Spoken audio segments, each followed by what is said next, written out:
Terpujilah nama Tuhan Yesus yang telah kumpulkan saya dan saudara ada dalam perhimpunan ibadah pada hari ini. Terimalah salam dari mimbar ini. Shalom jemaat Tuhan. Shalom. Senang kembali boleh berjumpa dengan Bapak Ibu Saudara. Bagaimana kabarnya? Semua sehat ya? Puji Tuhan. Ya, hari kemarin kita boleh kembali mengingat, konon katanya bahwa 14 Februari adalah hari Valentine, hari kasih sayang. Ya, tapi saya percaya bahwa setiap hari itu adalah hari kasih sayang. Karena di mana kita mengingat momen kasih Tuhan bekerja dalam hidup kita, ya, dan kasih yang sama juga mengalir dalam hidup kita alirkan kepada sesama kita. Ya, pada hari ini Bapak Saudara, saya mau mengajak kita merenungkan satu kebenaran firman Tuhan. Ya, saya mengajak kita melihat dari seorang pribadi, ya, bernama Yunus. Ya, topik firman Tuhan pada hari ini tuh saya mengajak kita melihat tentang hal ini. Kegagalan bukanlah akhir. Kegagalan bukanlah akhir. Saya mengajak kita melihat dalam kitab Yunus pasal yang ketiga, dari ayat 1 sampai dengan di ayat yang ketiga. Yunus pasal yang ketiga, dari ayat 1 sampai dengan di ayat yang ketiga. Demikian firman Tuhan berkata, datanglah firman Tuhan kepada Yunus untuk kedua kalinya demikian. Ayat yang kedua, bangunlah, pergilah ke Niniwe, kota yang besar itu, dan sampaikanlah kepadanya seruan yang kufirmankan kepadamu. Di ayat ketiga, bersiaplah Yunus, lalu pergi ke Niniwe sesuai dengan firman Allah. Bapak Saudara, Yunus pasal 3 adalah kisah lanjutan selepas Yunus keluar dari perut ikan. Ya, Bapak Saudara, setiap diri kita pernah mengalami situasi sama seperti Yunus, ya. Di mana kita mengalami, saya merasa bahwa hidup yang saya jalani sepertinya sudah gagal, sudah selesai. Sepertinya apa yang kita jalani itu layaknya sia-sia. Ya, kalau kita ingat kembali bagaimana kisahnya Yunus, ya, Yunus mengalami situasi yang sangat berat. Ya, 3 hari dia ada di dalam perut ikan, itu bukanlah waktu yang pendek. Ya, sehingga pada akhirnya dia dimuntahkan begitu saja. Dari sisi manusiawi, Yunus mengalami yang namanya sebuah kegagalan. Bapak Saudara, hal ini menjadi sebuah perenungan bagi setiap diri kita begini ya. Setiap diri kita ya, pernah mengalami situasi di mana kita merasa bahwa hidup yang saya jalan itu sudah selesai. Hidup yang saya jalan itu sudah gagal. Baik itu dalam panggilan pelayanan, baik itu dalam relasi, baik itu dalam ketika kita mengambil sebuah keputusan, sepertinya kenapa ya harus seperti ini? Kita merasa bahwa ini sudah gagal, ini seandainya dan seandainya. Bahkan di dalam iman yang kita jalani pun, ketika kita menjalani bersama dengan Tuhan, ada kala di mana kita merasa Tuhan seandainya saja, muncul pertanyaan atau muncul ungkapan dari diri kita, seandainya saja. Iya. Bapak Saudara, setiap diri kita pernah mengalami situasi seperti ini. Walaupun mungkin kisahnya boleh berbeda. Tapi kita pernah mengalami situasi seperti ini. Dalam pelayanan, dalam panggilan pelayanan, kita merasa bahwa apa yang kita kerjakan sepertinya sia-sia saja. Karena semuanya gagal. Tidak ada hal yang positif, tidak ada hal yang apa. Menyesal semuanya. Bapak Saudara, pada hari ini kita akan mencoba merenungkan begini. Ya. Bukan soal siapa yang pernah gagal atau siapa yang tidak pernah gagal di dalam menjalani hidupnya. Ya. Tapi soal bagaimana setiap diri kita mampu menyikapi situasi seperti itu. Kalau ditanya siapa yang pernah gagal, saya percaya setiap diri kita pasti pernah merasa situasi di mana apa yang saya jalani sepertinya sudah selesai, tidak ada akhirnya, sudah finish lah pokoknya. Ya. Namun bukan itu pertanyaannya. Namun yang menjadi pertanyaannya ialah bagaimana sikap kita, bagaimana respon kita di dalam kita menyikapi akan hal seperti itu. Ya. Kita akan sama-sama melihat dari kisah Yunus, Bapak Ibu Saudara. Tatkala Yunus ketika akhirnya dimuntahkan oleh ikan itu, ya. Itu adalah situasi yang terburuk yang Yunus pernah alami. Dia merasa bahwa hidupnya sudah selesai, sudah finish, sudah gagal. Sehingga muncul sebuah penyesalan, seandainya dia nggak lari, mungkin nggak akan seperti itu. Ya. Seandainya saja mungkin kita bisa mengulang hidup kita, mungkin nggak akan mengalami situasi seperti ini. Namun yang namanya sudah terjadi. Ya. Sehingga muncul pertanyaan begini. Ketika kita ada dalam situasi di titik terendah hidup kita, ya, bagaimana respon setiap diri kita? Mari kita lebih memperdalam dari kisah Yunus ini, Bapak Saudara. Hal yang pertama, boleh bantu saya kita sama-sama baca poin ini 1, 2, dan 3. Jangan menutup cerita. Karena apa? Tuhan belum selesai. Dari kisah Yunus saya mengajak kita merenungkan satu hal begini, Bapak Saudara. Jangan menutup cerita. Karena Tuhan belum selesai. Cerita yang kita jalani, kitalah pemerannya. Namun penulisnya bukan hanya kita. Sutradara yang paling utama itu ialah Tuhan. Mari kita coba lihat kembali kisahnya Yunus. Dalam Yunus pasal 1, di ayat 1, 2, dan di ayat ketiga, dikatakan begini. Datanglah firman Tuhan kepada Yunus bin Amittai demikian. Bangunlah, pergilah ke Niniwe, kota yang besar itu. Berserulah terhadap mereka, karena kejahatannya telah sampai kepadaku. Tetapi Yunus bersiap untuk melarikan diri ke Tarsis, jauh dari hadapan Tuhan. Permulaan ketika Yunus dihampiri oleh Tuhan, Tuhan berkata kepada Yunus, berfirmanlah Tuhan. Ya. Ini adalah ungkapan firman Tuhan yang pertama yang Tuhan sampaikan kepada Yunus. Tapi mari kita coba lihat kembali dalam pasal yang ketiga di ayat yang pertama tadi yang sudah kita baca, Bapak Saudara. Dikatakan begini, datanglah firman Tuhan kepada Yunus untuk kedua kalinya. Datanglah firman Tuhan kepada Yunus untuk kedua kalinya. Yunus dipanggil Tuhan di dalam pasal 1 ayat 1 tadi. Tetapi Yunus memilih lari dari kehendak Tuhan di ayat yang ketiga dalam pasal 1 yang tadi sudah kita baca. Secara manusiawi, kegagalan yang Yunus alami itu mengakhiri pelayanannya. Yunus telah gagal dalam diam mengikut Tuhan. Yunus telah gagal dalam panggilan pelayanannya secara manusiawi. Bahkan dia ada di titik terendah dalam hidupnya, dia harus di dalam perut ikan, bahkan dimuntahkan oleh ikan itu. Namun Bapak Saudara, setelah Yunus jatuh, dia ada di titik terendah, ditegur dan diproses Tuhan, firman Tuhan datang untuk kedua kalinya. Firman Tuhan datang untuk kedua kalinya.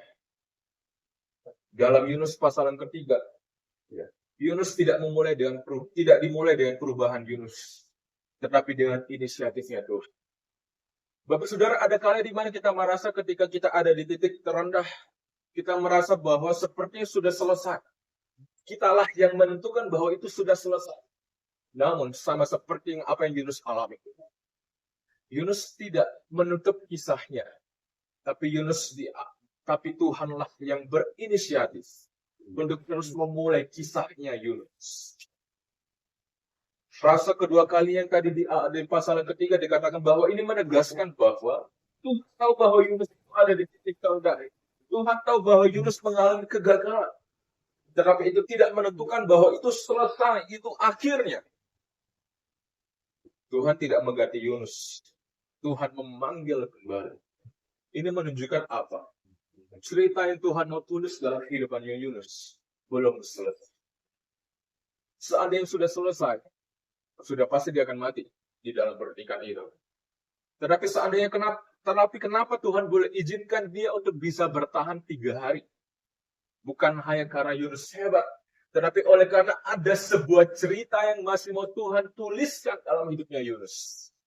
Sama halnya dengan setiap diri kita, Bapak Saudara. Kalau setiap diri kita merasa saya ada di titik terendah dan sepertinya hidup saya sudah selesai, harapan saya sudah selesai, tidak ada apapun yang bisa saya andalkan. Mari sadar, Tuhan datang dengan inisiatifnya. Tuhan penuh inisiatif untuk terus memegang tangan setiap diri kita, untuk terus menulis kisah yang mau Tuhan mau nyatakan bagi setiap diri kita. Sehingga saya mau katakan begini. Jangan pernah menyimpulkan hidup kita itu selesai hanya karena oleh satu kegagalan. Jangan pernah menyimpulkan hidup kita itu sudah finish hanya oleh karena kita merasa ini adalah titik terendah hidup saya, Tuhan. Berarti hidup saya sudah selesai. Tidak. Selama firman Tuhan masih datang bagi setiap diri kita. Selama Yunus masih didatangi oleh Tuhan. Selama firman Tuhan masih datang dalam hidup saya dan saudara. Cerita saya dan saudara belumlah tamat. Menarik ungkapan yang saya temukan ini, Bapak Saudara. Saya pribadi juga agak terkesan ya. Yang dimana dikatakan bahwa khususnya dalam poin yang kedua. Selama firman Tuhan masih datang dalam hidup saya dan saudara, cerita itu belum selesai. Selama Tuhan masih ada dalam hidup saya dan saudara, cerita saya dan saudara belumlah tamat. Sehingga mari setiap diri kita dengarkan kembali suara itu. Jangan biarkan suara-suara kegagalan itu menghantui setiap diri kita. Membuat iman kita betul-betul patah. Membuat semangat kita betul-betul patah. Tapi mari ingat bahwa firman Tuhan masih senantiasa datang kepada setiap diri kita. Sebagaimana Yunus mengalaminya. Berfirmanlah Tuhan kedua kalinya kepada Yunus. Seandainya kisah Yunus sudah selesai, maka Tuhan ganti Yunus dan Tuhan ganti pribadi yang lain. Terlebih oleh karena Tuhan sangat mengasihi Yunus. Tuhan tahu Yunus mengalami kegagalan. Tapi Tuhan tahu kisahnya Yunus belumlah selesai. Tuhan tahu setiap diri kita mungkin pernah ada di titik terendah. Namun Tuhan lebih tahu kisah yang mau Dia tulis dalam hidup setiap diri kita belumlah tamat. Oleh karena itu Mario, jangan pernah simpulkan Tuhan hidup saya sudah selesai. Harapan saya sudah finish. Enggak. Karena firman Tuhan senantiasa akan datang. Berulang kali menguatkan setiap diri kita. Sehingga di titik terendah setiap diri kita. Ingat satu kebenaran ini. Kasih Tuhan tidak pernah berhenti. Bahkan sekalipun ketika kita gagal. Ketika kita ada di titik terendah kita. Tuhan senantiasa hadir. Sebagaimana Dia rela turun ke dunia ini. Maka demikianlah juga Tuhan senantiasa rela hadir dalam hidup saya dan saudara. Dari hal yang pertama kita dapat sama-sama pelajari dari kisahnya Yunus bahwa jangan tutup cerita kita. Tuhan tidak pernah menutup cerita, tetapi yang menutup cerita itulah kita. Jangan pernah tutup cerita setiap diri kita merasa selesai dan akhirnya kita mengambil suatu tindakan konyol. Enggak. Karena Tuhan senantiasa mau melanjutkan kisah hidup setiap diri kita. Amin. Kelak ke depan, Bapak Saudara, saya percaya bahwa setiap diri kita, di balik pahitnya derita, ada sebuah cerita manis yang mau Tuhan tuliskan bagi setiap diri kita. Ada lagu pujian berkata bahwa Bapa sentuh hatiku, betapa aku mencintai segala yang telah terjadi. Penulisnya ini ditulis oleh Jason Irwan Chang, kalau tidak salah. Apa yang melatar belakangi kisah lagu ini boleh akhirnya dimunculkan? Oleh karena beliau punya sahabat perempuan. Tatkala ketika beliau sedang makan, dia didatangi oleh sahabat perempuannya, aku mau cerita. Tapi karena masih makan ya. Ketika saya masih makan pun, tunggu ya, selesaikan makan dulu ya, biar enak ceritanya. Sehingga cerita sudah selesai makan, sahabat perempuan ini datang dan menyampaikan satu hal. Aku hamil. Jason Irwan ini kaget dong. Kok bisa tiba-tiba? Siapa yang mau melakukan akan hal itu? Ternyata yang melakukan itu ialah bapak kandungnya sendiri. Ayahnya sendiri melakukan tindakan itu. Kaget dong dia. Singkat cerita Bapak Saudara, sahabat perempuannya ini, agar menutupi aib keluarganya, dia diasingkan. Dia diasingkan oleh keluarganya sendiri. Betul-betul terasingkan. Belasan tahun, 13 atau 14 tahun kalau tidak salah dia diasingkan. Hingga ada satu momen di mana dia bisa terlepas dari pengasingan itu. Selama pengasingan itu dia dipasung. Dia dilepas. Dan satu tindakan yang terfikir dalam dirinya ialah, aku mau mengakhiri hidupku. Berusaha dia mengambil pisau untuk mengiris tangannya. Semakin dia berusaha mengiris tangannya dengan pisau, semakin ada tenaga yang berusaha untuk melawan, menahan. Di situ dia tersadar bahwa Tuhan yang menahan diri. Di situ dia betul-betul menangis, jatuh menangis. Tuhan, kenapa boleh seperti ini? Tuhan, kenapa harus seperti ini? Di situ dia bergumul dengan Tuhan, dan di situ dia mengalami sebuah kelegaan yang daripada Tuhan. Bapak Saudara, singkat cerita, akhirnya terjadi sebuah rekonsiliasi. Dia bisa memaafkan ayahnya. Akhirnya muncullah lagu ini. Betapa ku mencintai segala yang telah terjadi. Tidak akan mungkin kita bisa berkata, Tuhan, ku mencintai semua yang telah terjadi dalam hidupku. Tidak mudah. Bukankah itu yang disampaikan dalam lagu ini? Betapa ku mencintai segala yang telah terjadi. Tapi lanjutan pujian ini berkata, tak pernah sendiri, jalani hidup ini, selalu menyertai. Tidak akan mungkin kita bisa berkata kepada Tuhan, Tuhan, aku mencintai segala yang telah terjadi dalam hidupku, kalau kita sendiri tidak menyadari bahwa aku menjalani tak pernah sendirian. Sehingga maka ingatlah satu kebenaran ini. Kasih Tuhan tidak pernah berhenti, meskipun kita ada di titik terendah hidup kita. Kita merasa gagal, kita merasa selesai, semua putus asa dan lain sebagainya. Kasih Tuhan tetap sama dalam hidup saya dan saudara. Lebih jauh lagi Bapak Saudara, kita melihat dari kisahnya Yunus begini ya. Hal yang kedua begini, bagaimana sikap yang dapat kita pelajari dari Yunus. Yang kedua, boleh bantu saya kita baca kembali poin firman Tuhan ini, 1, 2, dan 3. Berhenti membela diri, mulai apa? Menyerahkan diri. Berhenti untuk mencari sebuah pembenaran, berhenti untuk mencari sebuah kambing hitam, mulai belajar menyerahkan diri. Mari kita lihat situasi apa yang Yunus alami. Dalam Yunus pasal 2 di ayat 1. Tatkala ketika dia dilemparkan oleh awak kapal itu, ya, tiba-tiba dia langsung hap, kayak cicak-cicak di dinding ya, langsung nyamuk datang langsung hap aja gitu. Ya. Kayak ikan itu sudah menanti. Oh, Yunus dilempar langsung dibuka mulutnya langsung hap. Ya. Dan Yunus akhirnya ditolak. Dalam pasal 2 ayat 1 berkata begini. Berdoalah Yunus kepada Tuhan Allahnya dari dalam perut ikan itu. Katanya, dalam kesusahanku, aku berseru kepada Tuhan, dan ia menjawab aku. Bapak Saudara, Yunus tidak bilang kepada Tuhan, Tuhan kenapa harus seperti ini? Tuhan kenapa bisa seperti ini? Tapi abang Yunus katakan kepada Tuhan, Tuhan, aku mau belajar berseru. Aku mau belajar menyerah kepada Engkau. Bapak Saudara, dalam pasal 3 di ayat yang kedua juga tadi berkata begini. Bangunlah, pergilah ke Niniwe, dan serukanlah kepadanya. Ya. Tuhan tidak membuka dialog untuk membahas alasan dari Yunus. Apakah Tuhan tahu kenapa Yunus lari? Tuhan tahu. Tapi Tuhan tidak mengungkit itu. Begitu juga Yunus menyadari bahwa Yunus tidak berupaya untuk mengadakan sebuah pembelaan diri. Namun Yunus mau belajar merendahkan hatinya di hadapan Tuhan. Dan dia mau belajar menyerahkan dirinya sepenuhnya kepada Tuhan. Tuhan tidak mengubah perintahnya, tetapi Tuhan membentuk hatinya Yunus.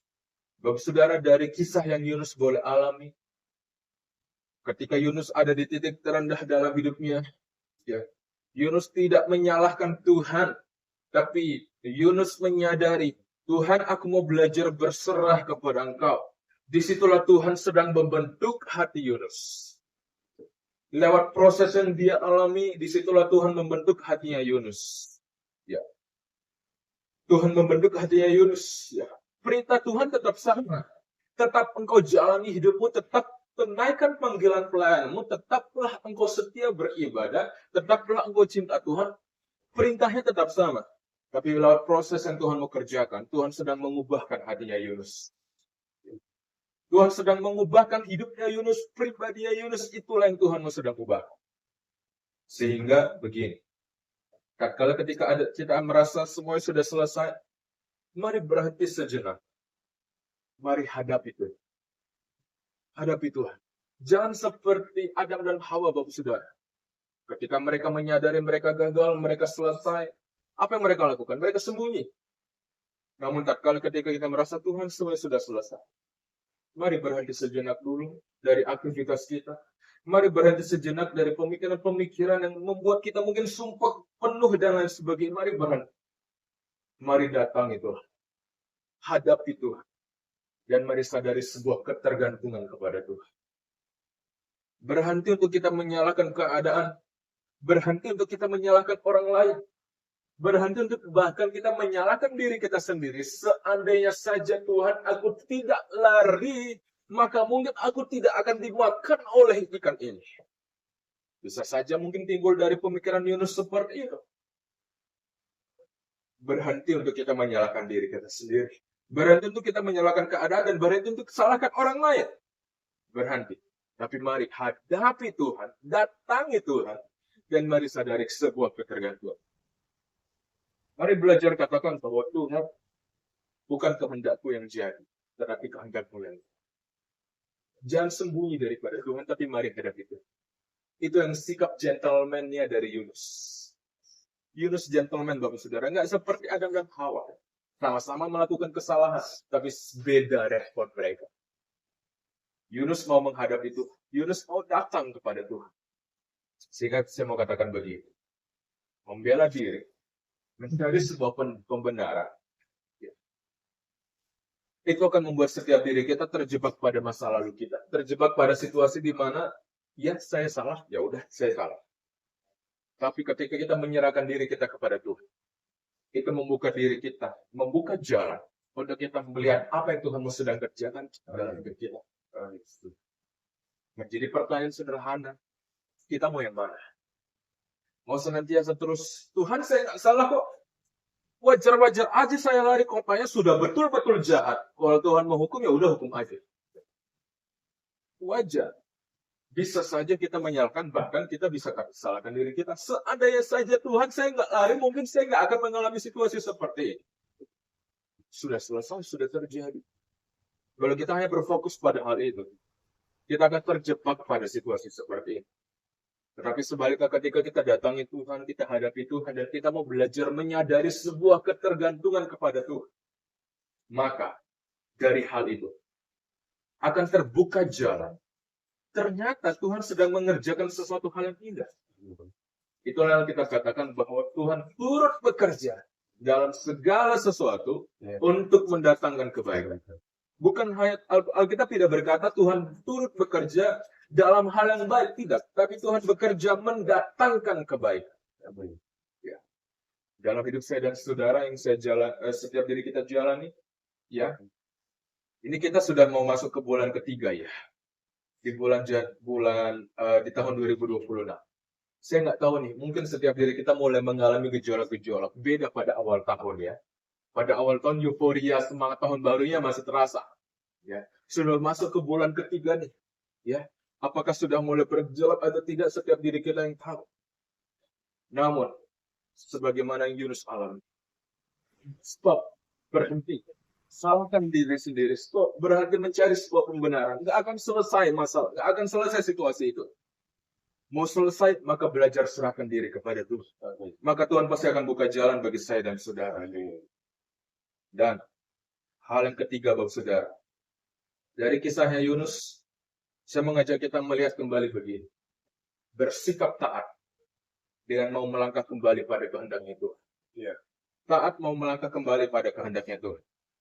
Yunus pasal 3 di ayat yang ketiga berkata begini. Tatkala ketika firman itu datang kedua kalinya kepada Yunus, ayat yang ketiga jelas berkata, bersiaplah Yunus, lalu pergi ke Niniwe, sesuai dengan firman Allah. Yunus tidak hanya bergerak, tetapi bergerak ke Niniwe. Beda. Memang bergerak, tapi penekanannya ialah Yunus tidak hanya bergerak, tapi bergerak ke Niniwe. Ini menunjukkan apa?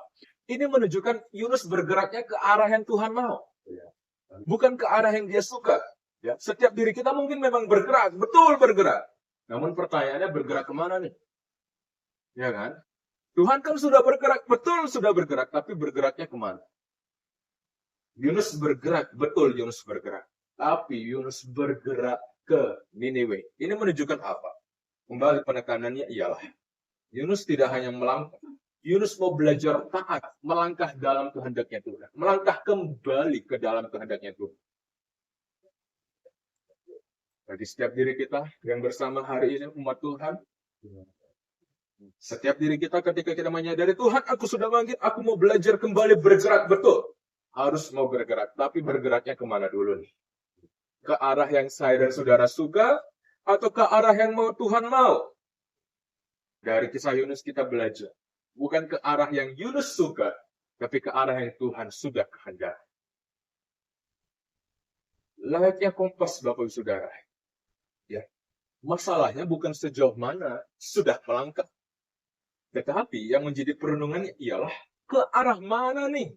Ya, kenapa ketika mungkin masuk hutan atau dalam trip mungkin ke pegunungan pakai Google Maps sudah jauh melangkah, ya, yang salah bukan arahnya, yang salah bukan jalannya, ya, tapi yang salah ialah arahnya nih. Ya. Bukan soal sejauh mana kamu sudah berjalan, tapi mari pastikan arah mana nih yang kita tempuh. Ya. Semakin cepat arah itu dikoreksi, semakin cepat pula kita kembali ke jalur yang betul. Kan sama-sama berjalan, betul, sama-sama berjalan. Betulkah arahnya itu? Jadi yang salah bukan jalan yang mana, tapi arahnya yang mana nih? Ya, kalau arahnya salah, jalannya pasti salah. Kenapa jalannya bisa salah? Karena arahnya tidaklah betul. Sehingga satu penekanannya begini, semakin cepat itu dikoreksi, semakin cepat pula kembali ke arah yang betul, kembali ke jalan yang betul. Jangan berhenti karena kita ada di titik terendah. Jangan berhenti karena kita merasa sudah putus asa. Tapi mari koreksi arah hidup kita. Sesuai dengan firman Tuhan. Jangan hanya bertanya, apakah aku sedang melakukan sesuatu? Apakah aku sedang berjalan? Tapi mari tanya, apakah aku berjalan di arah yang Tuhan kehendaki atau tidak? Itulah yang Yunus ambil. Yunus tidak hanya taat, tapi Yunus taat melangkah kembali dalam kehendaknya Tuhan. Ya.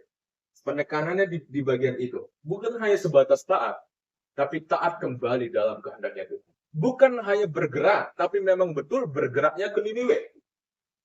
Kenapa harus ke Niniwe? Itulah yang Tuhan mau. Itu kehendak Tuhan. Ketika Tuhan setia menyempurnakan hidup saya dan saudara, tatkala Tuhan lihat, kita koreksi arah di diri kita. Kita koreksi Tuhan, ternyata aku yang salah. Ternyata memang betul Tuhan ini harus diperbaiki arahnya. Ya, jalannya nggak salah. Jalannya memang bisa salah. Kenapa? Karena bukan jalan yang salah, tapi arahnya yang salah. Ya. Arah kita melangkahnya rupanya salah. Ya. Melangkahnya dalam kehendak yang kita mau, tapi bukan kehendaknya Tuhan. Ya. Oleh karena itu mari sama-sama kita koreksi hidup kita. Masih permulaan tahun, ya. Nanti ke depannya kita nggak tahu apa yang akan kita jalan. Tapi kita bisa belajar dari Yunus bahwa ketika kita ada di titik terendah, stop, salahkan itu, stop. Cari-cari pembenaran, tapi mari koreksi. Ya. Koreksi arah hidup kita, lakukan sebuah pergumulan pribadi kepada Tuhan. Tuhan, apakah jalan yang aku sudah tempuh itu memang betul atau arahnya salah Tuhan? Tolong kasih tahu Tuhan. Penekanannya semakin cepat dikoreksi arahnya itu, semakin cepat pula kembali ke jalan yang benar. Ya. Saya dan saudara mau melangkah di jalan yang benar, maka mari koreksi arah jalan kita. Ya. Mau lurus atau belok ya? Ternyata lurus. Padahal kita sedang belok. Seharusnya lurus. Mari cepat-cepat kembali. Ya. Cepat-cepat kembali. Karena kalau dibiarkan, semakin jauh kita ada belok kirinya itu, semakin capek pula kita harus kembali. Ya, cepat-cepat, harus cepat-cepat. Ya, taat dengan melangkah kembali dalam kehendaknya Tuhan. Kesimpulan kebenaran firman Tuhan pada hari ini, Bapak Saudara, ya, dari Yunus kita boleh belajar bersama bahwa ketika kita ada dalam situasi di mana saya sudah selesai, hidup saya sudah selesai, harapan saya sudah gagal, ya. Saya ada di titik terendah. Yang pertama, jangan tutup cerita kita. Jangan cepat-cepat akhiri. The end. Ya. Masih to be continue. Masih bersambung. Ya. Masih bersambung. Contohlah kisah sinetron itu ya kan. Bagi bapak saudara yang suka nonton sinetron mungkin sudah tegang-tegangnya tiba-tiba langsung bersambung. Ya kan. Mungkin hidup yang kita jalani seperti itu ya. Lagi tegang-tegangnya, jangan cepat-cepat diakhiri. Masih bersambung rupanya. Ya, lagi menarik-menariknya nih, lagi di puncak-puncaknya nih. Jangan langsung cepat-cepat udah selesai. Enggak, karena Tuhan belum selesai. Tuhan sebagai sutradara belum selesai. Ya, kita pemeran, tapi kita bukan penulis kisah hidup kita. Ya, Tuhanlah penulisnya. Ya, entah masih berapa bab yang Tuhan masih mau tulis. Namun pada intinya kisah kita belum selesai. Kapankah selesai ya selepas kita kembali ke rumah Bapa di surga? Selama saya dan saudara masih injak dunia ini, ya, masih injak tanah, ya, berarti kisah kita belum selesai. Lalu yang kedua ialah berhenti untuk kita bela diri. Berhenti untuk kita menyalahkan, bahkan dalam pembelaan diri ini kita menyalahkan keadaan, menyalahkan orang lain, bahkan kita menyalahkan diri kita. Seandainya saja saya tidak seperti ini, mungkin nggak akan jadi seperti ini. Bukan seperti itu. Tapi belajar hadapi Tuhan, datangi Tuhan, dan belajar menyerahkan sepenuhnya diri kepada Tuhan. Jangan seperti Adam dan Hawa, Bapak Saudara. Mereka pengecut. Mereka tahu gagal. Mereka tahu ini nih ada buat kesalahan. Tapi mereka sembunyi. Ya. Saya percaya umat Tuhan yang hadir hari ini adalah umat Tuhan yang betul-betul bukan umat Tuhan yang pengecut.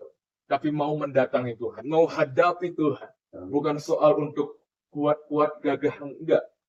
Tapi tak kalah saya dan saudara hadapi Tuhan, di situ saya dan saudara mau belajar tunduk di hadapan Tuhan. Layaknya Paulus, tak kalah langsung berjumpa Tuhan, dia langsung jatuh rebah di bawah kaki Tuhan. Belajar menyerahkan diri kepada Tuhan, dan belajar sikap taat, melangkah kembali dalam kehendaknya Tuhan. Bukan hanya taat, tapi mau melangkahnya itu ke dalam kehendaknya Tuhan, bukan kehendaknya saya dan saudara.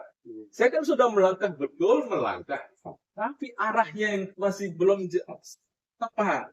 Ya, ingat Yunus.